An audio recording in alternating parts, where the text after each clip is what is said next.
The headlines on drug cartels are not a trick of news reporting. Kenya seems to be sinking deeper into the murky world of drug trafficking, despite official protests that the situation is not as grave. This is called white crisps. But it's little wonder that no drug kingpins have been nailed in connection with some of the huge cache of narcotics found in the country. Take 2004, for example. A consignment of cocaine worth a record 6 billion Kenya shillings was found. Weighing 1.5 metric tons, the cocaine said to have been from Venezuela was uncovered.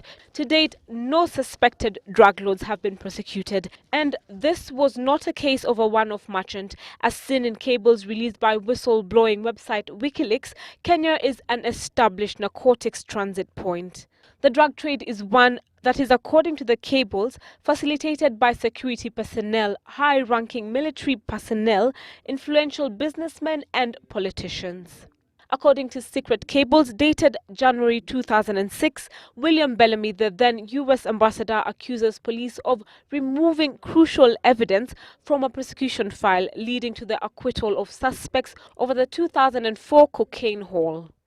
It is this drug trail that saw 4 politicians and a business person banned from traveling to America over their suspected role in drug trafficking.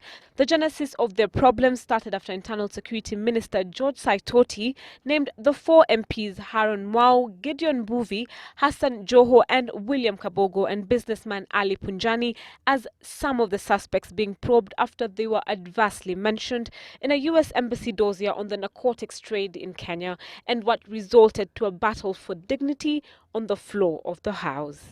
We have families.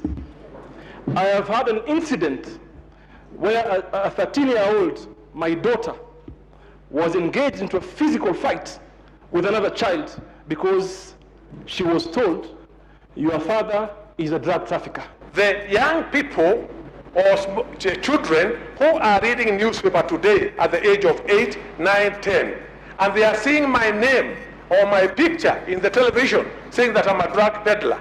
Even when they are 30 years, 20 years from today, they will be viewing me as such. Interim police reports, however, did not implicate them, and so they demanded to have their names be cleared.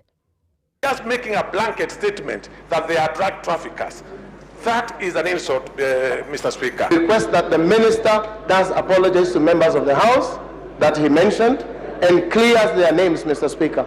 Saitoti later considered that while there was no evidence so far linking the MPs to the narcotic trade, other agencies such as Kenya Anti-Corruption Commission and Kenya Revenue Authority were involved in parallel investigations into the narcotics trade before he could submit a report. Historically, drugs intended for overseas have spilled onto the local market, either fueled by demand locally or the preference of using Kenya as a transit point. It's a trail that has pointed to Kenya's port of Mombasa and its porous borders as ports of a haven for international and local drugs gangs.